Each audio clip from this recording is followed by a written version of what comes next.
പ്രശസ്ത തെലുങ്ക് നടി ഗിരിജയുടെ മകൾ അമ്മയുടെ വഴിയിൽ അഭിനയ പാതയിലേക്കെത്തിയത് മലയാള സിനിമയിലൂടെ. ആ നടിയുടെ പേരാണ് സലീമ.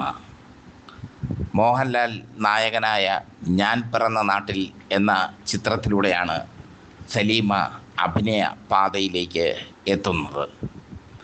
അതിനുശേഷം സലീമ മലയാളത്തിൽ തരംഗമായി മാറുന്നത്, അല്ലെങ്കിൽ ശ്രദ്ധേയമായി മാറുന്നത് നഖക്ഷതങ്ങൾ എന്ന ചിത്രത്തിലൂടെയാണ്. നഖക്ഷതങ്ങളിലെ ലക്ഷ്മി എന്ന കഥാപാത്രത്തെ അവിസ്മരണീയമാക്കി സലീമ. നഖക്ഷതങ്ങളിൽ സലീമയ്ക്ക് ഒപ്പം അഭിനയിച്ച മോനിഷയ്ക്ക് ദേശീയ അവാർഡ് ലഭിച്ചു. പക്ഷേ യഥാർത്ഥത്തിൽ അവാർഡ് ലഭിക്കേണ്ടത് സലീമയ്ക്ക് ആയിരുന്നു. നിരൂപകരെല്ലാം വാഴ്ത്തിയത് സലീമയുടെ അഭിനയത്തെയാണ്.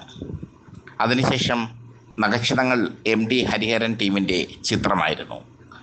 അതിനുശേഷം MD ഹരിഹരൻ ടീമിൻ്റെ ആരണ്യകത്തിൽ സലീമ നായികയായി. ദേവനായിരുന്നു ചിത്രത്തിലെ നായകൻ. നല്ല ചിത്രമായിരുന്നു ആരണ്യകം. പക്ഷേ അത് പരാജയപ്പെട്ടത് സലീമയ്ക്ക് തിരിച്ചടിയായി മാറി. പിന്നീട് മഹായാനം തുടങ്ങിയ ചിത്രങ്ങളിലൊക്കെ സലീമ അഭിനയിച്ചു. എന്തുകൊണ്ട് നഖക്ഷതങ്ങൾക്ക് ശേഷം, ആരണ്യകത്തിന് ശേഷം സലീമയ്ക്ക് നായികതുല്യ കഥാപാത്രം ലഭിച്ചില്ല എന്ന ചോദ്യത്തിന് ഒരൊറ്റ ഉത്തരമേ ഉള്ളൂ. അക്കാലത്ത് കാമശാസ്ത്ര പുസ്തകത്തിൽ സലീമ മോഡലായി മാറി. സലീമ മോഡലായി മാറിയ കാമശാസ്ത്ര പുസ്തകം ചൂടപ്പം പോലെ വിറ്റഴിഞ്ഞു. അതിൻ്റെ പരസ്യങ്ങൾ മാധ്യമങ്ങളിൽ നിറഞ്ഞു. അത് സലീമയ്ക്ക് തിരിച്ചടിയായി മാറി. അക്കാലത്ത് സലീമ ചെയ്ത വലിയൊരു അബദ്ധമായിരുന്നു അത്. ഒരിക്കലും അത്തരമൊരു പുസ്തകത്തിൽ മോഡലാകാൻ സലീമ പോകരുതായിരുന്നു. സലീമയുടെ ധൈര്യത്തെ അക്കാലത്ത് പലരും അഭിനന്ദിച്ചു. പക്ഷേ ധൈര്യത്തിന് അപ്പുറമായിരുന്നു സലീമയുടെ കരിയറിൽ ആ പുസ്തകം ഉണ്ടാക്കിയ തിരിച്ചടി. പെൻ ബുക്സാണ് ആ പുസ്തകം പ്രസിദ്ധീകരിച്ചത്.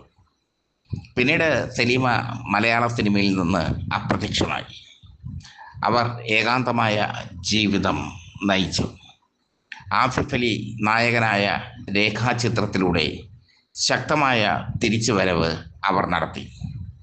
ഇപ്പോൾ അവർ വളരെ പരിതാപകരമായ അവസ്ഥയിലാണ്. വായിലെ ക്യാൻസർ, അതായത് ഓറൽ ക്യാൻസർ, അതുമായി പൊരുതുകയാണ് സലീമ.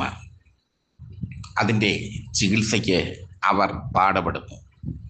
സലീമയ്ക്ക് വേണ്ടി പണം കണ്ടെത്താൻ സുഹൃത്തുക്കൾ ഇറങ്ങിത്തിരിച്ചിട്ടുണ്ട്. പക്ഷേ അതൊന്നും അവരുടെ ചികിത്സയ്ക്ക് മതിയാകുന്നില്ല. അമ്മയുണ്ടാക്കിയ സമ്പത്തിൽ ഒരു കാലത്ത് സലീമ അഭിമാനിച്ചിരുന്നു. അമ്മയുണ്ടാക്കിയ സമ്പത്ത് കൊണ്ട് താൻ സുഖമായി ജീവിക്കുമെന്ന് സലീമ ഒരഭിമുഖത്തിൽ പറഞ്ഞു. പക്ഷേ അതിനൊക്കെ അപ്പുറമായിരുന്നു രോഗം അവർക്ക് നൽകിയ വിന. രോഗിയായി മാറിയപ്പോൾ പല ബന്ധുക്കളും അവരെ വിട്ടുപോയി. അവർ സഹായിച്ചവർ അവരുടെ കൂടെ നിന്നില്ല. അതാണല്ലോ ലോകം. നെറുകെട്ട ലോകത്തിൻ്റെ പര്യായമായി സലീമ ഇപ്പോഴും ജീവിക്കുന്നു.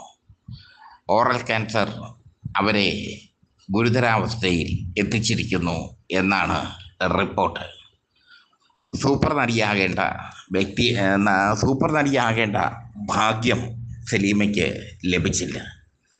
അതിന് കാരണം അവർക്ക് സിനിമയിൽ ഒരു ഗോഡ് ഫാദർ ഇല്ലാതെ പോയതാണ്. നല്ല ഉപദേശങ്ങൾ നൽകി അവരെ നല്ല കഥാപാത്രങ്ങളിലൂടെ നയിക്കാൻ, നല്ല കഥാപാത്രങ്ങളിലൂടെ അവരുടെ അഭിനയശേഷിയെ പ്രോത്സാഹിപ്പിക്കാൻ ഒരു ഗോഡ് ഫാദർ ഇല്ലാതായി പോയി. സലീമയ്ക്കൊപ്പം വന്ന പല നടിമാരും ഉയരങ്ങൾ താണ്ടിപ്പോയി. മോനിഷ ആക്സിഡൻറ്റിൽ മരിച്ചിട്ടില്ലെങ്കിൽ ഒരുപാട് ഉയരങ്ങൾ താണ്ടുമായിരുന്നു. പക്ഷേ സലീമ ഒരിടത്തും എത്തിയില്ല.